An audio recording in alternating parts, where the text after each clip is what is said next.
Baik, Assalamualaikum warahmatullahi wabarakatuh. Saudara, rekan-rekan gerbang 7 Tangsel di mana saja Anda berada.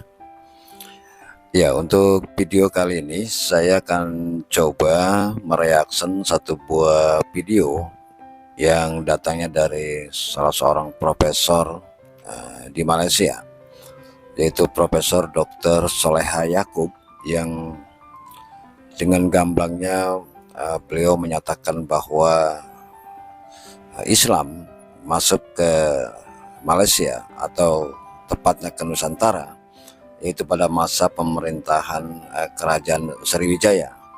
Dan beliau juga mengatakan bahwa Raja Sriwijaya itu adalah seorang yang beragama Islam. Ini dibuktikan dengan adanya surat menyurat antara Raja Sriwijaya kepada dinasti Bani Umayyah setelah Sayyidina Ali.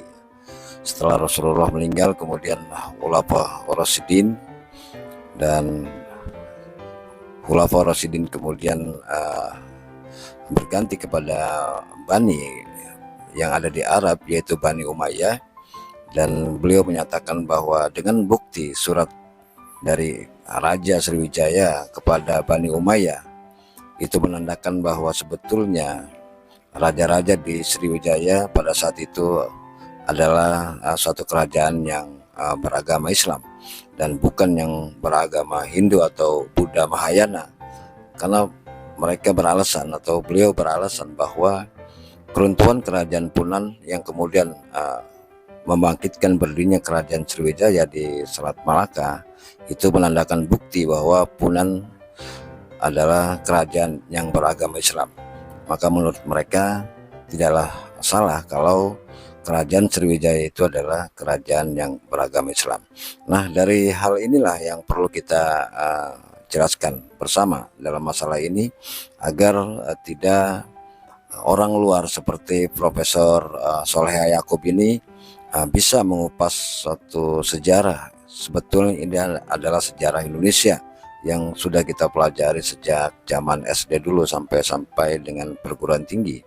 Tetapi mereka begitu gamblang menjelaskan ini, yang tentunya berlainan sekali dengan sejarah yang ditulis oleh orang-orang Indonesia.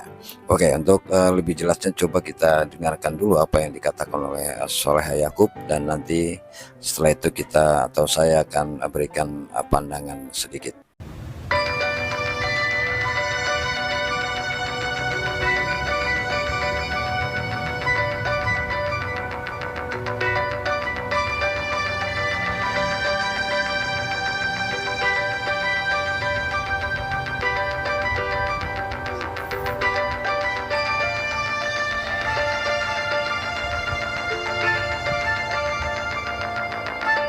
Kita telah ditutup sejarah supaya tidak dibongkar sebelum 600 ini.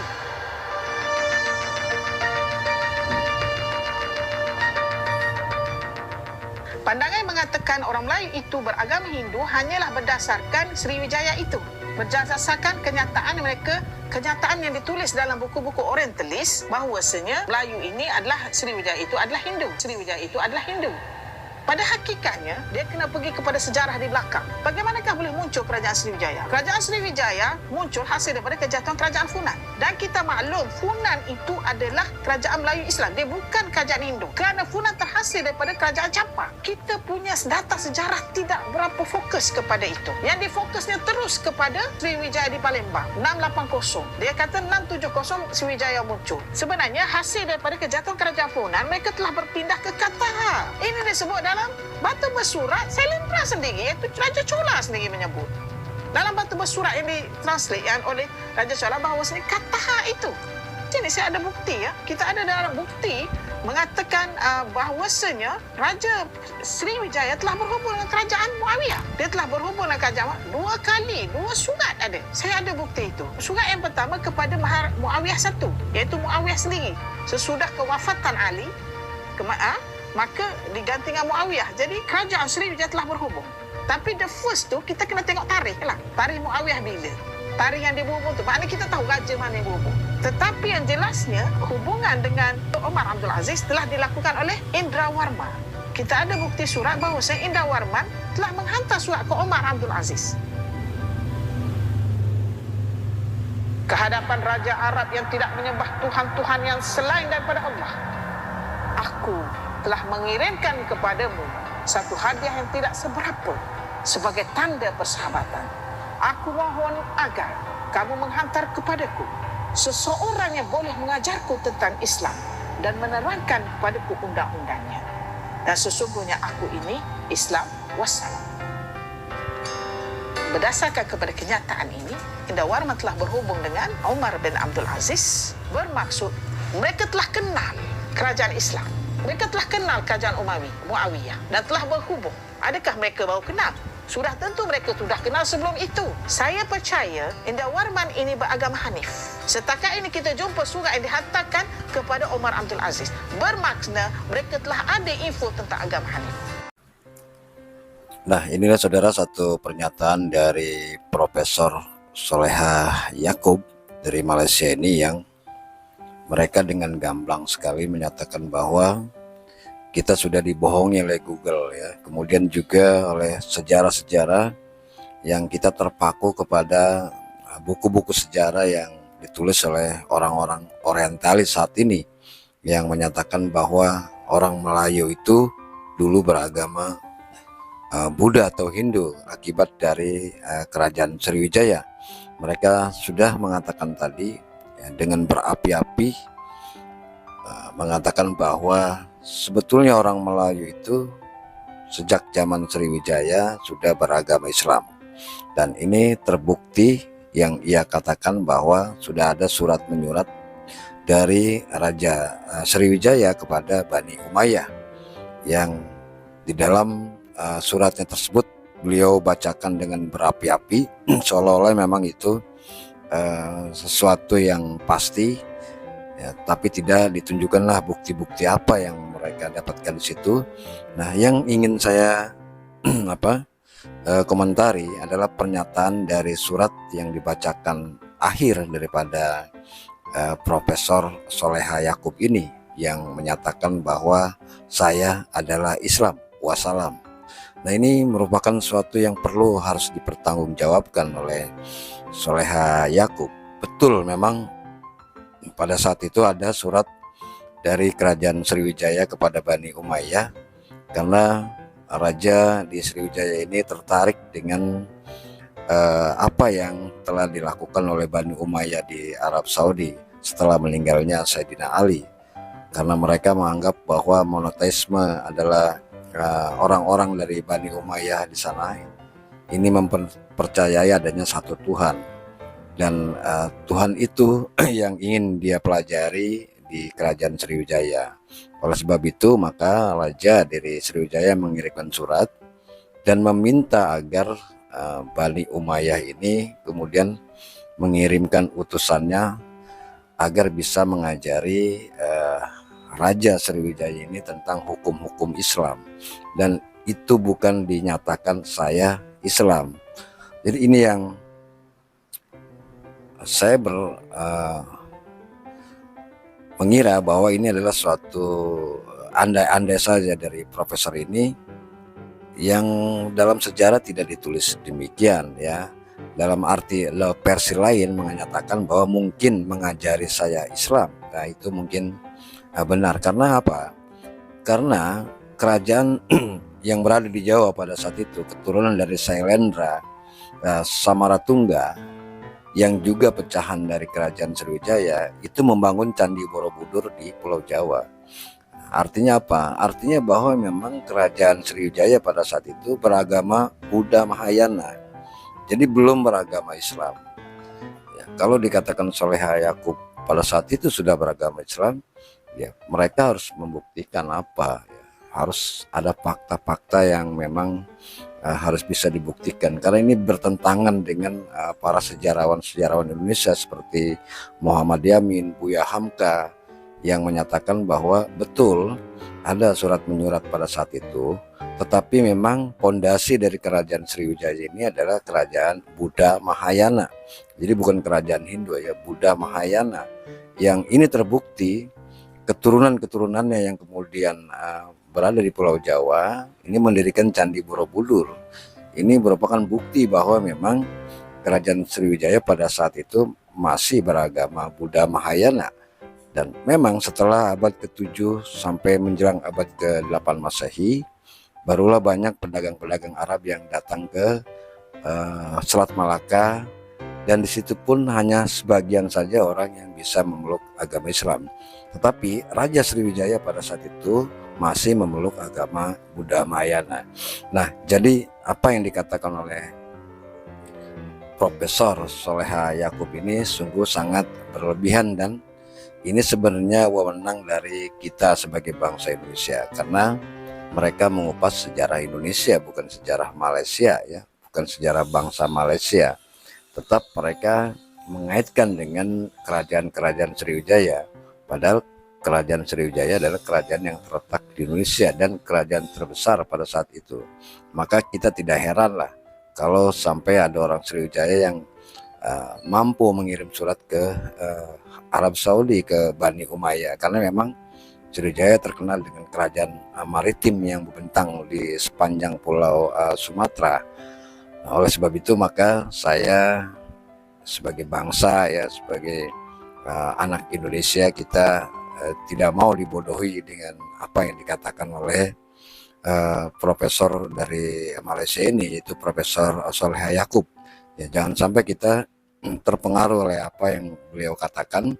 Sejarah adalah tetap sejarah, dan kita yakin, kita percaya bahwa para sejarawan-sejarawan kita ini lebih dulu daripada mereka, seperti Buya Hamka, Muhammad Yamin dan sebagainya, yang telah mempelajari secara detail dengan bukti-bukti yang ada di Indonesia.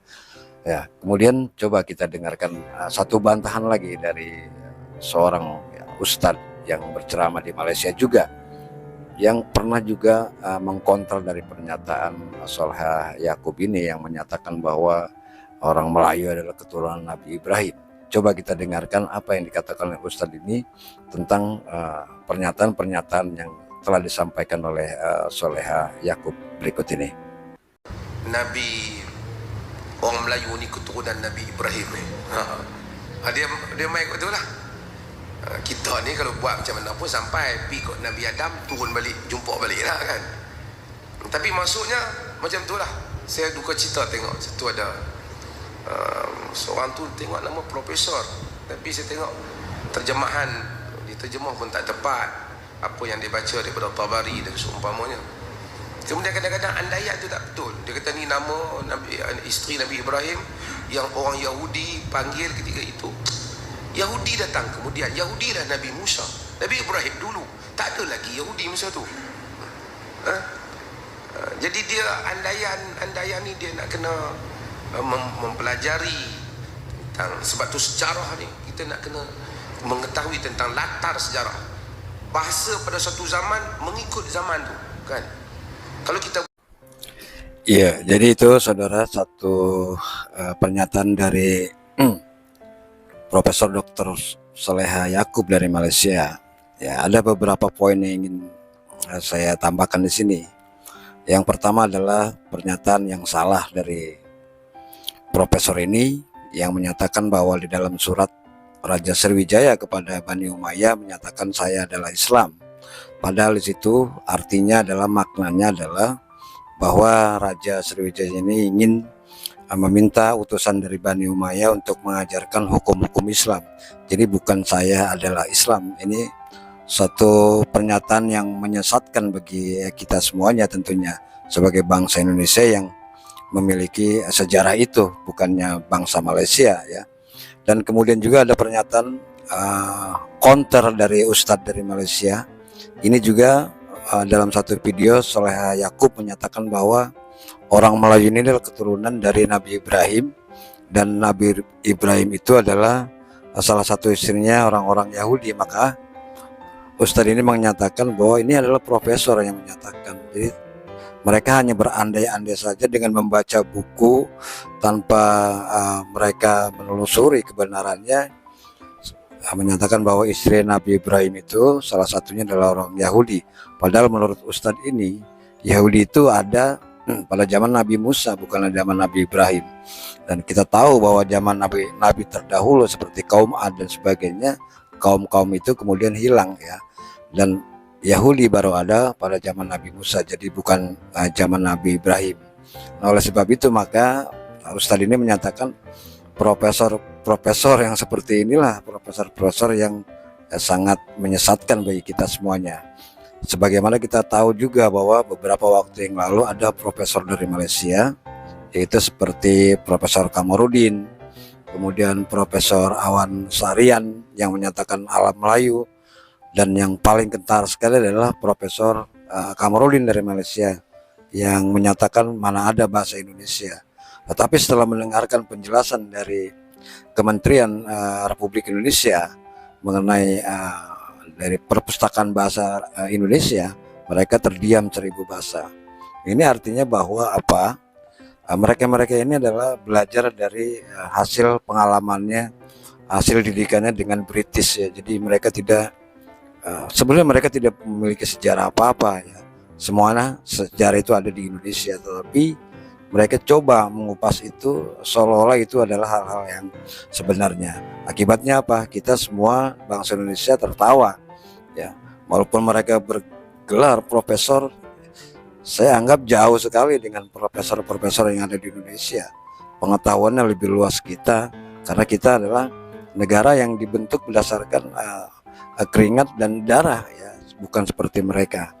Nah, bagaimana menurut pendapat Anda tentang pernyataan Dr. Soleha Yakub ini? Bila Anda memiliki pengetahuan yang lebih daripada saya untuk menjelaskan tentang kedudukan Kerajaan Sriwijaya beragama Buddha, Mahayana atau agama Islam, silakan Anda tulis di kolom komentar di bawah ini. Terima kasih. Wassalamualaikum warahmatullahi wabarakatuh.